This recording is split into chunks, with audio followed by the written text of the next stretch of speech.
Polisi arresta un persona durante el bypass operation Alina Sinunok enante madrugada. Mga alauna enante madrugada. El Station Anti-Illegal Drugs Special Operation Task Force del Police Station 8 na Sinunok. Keta encabeza el de la jefe el Police Senior Inspector Hingming Ladja Ali.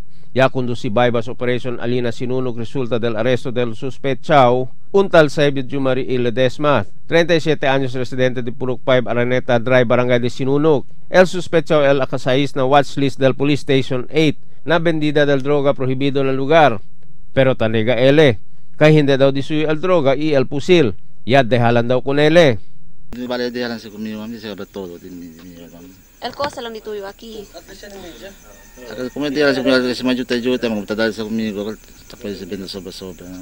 Tabende tuste? Agad mga kanchen, may kumpuni, siya may kumpuni, sobra tabende, 200, 150. Tabende. Ese pusil?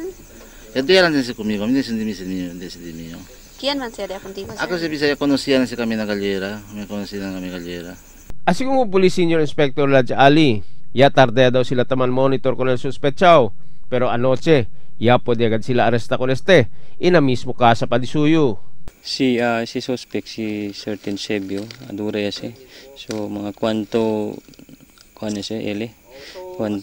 manches itan surveillance kami. Kaya last time, bigla ele yan laylo. So, amukel, may kami pwede ko ikunele. So, yung monitor kami.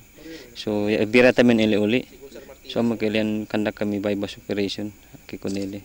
Ya kumpiska con el un calibre 45 pistola, un magazine con 11 mga bala, 6 paquetes suspecho shabu, 300 pesos marcosen, un pesador, y el mga drug paraphernalia. Suspechado detenido de ara na Police Station 8 Alina Sinunok. Ita enfrenta el caso de violation de Section 5, 11 y 12 y el illegal possession of firearms and ammunition. Emil Tuban, Dateline Zamboanga.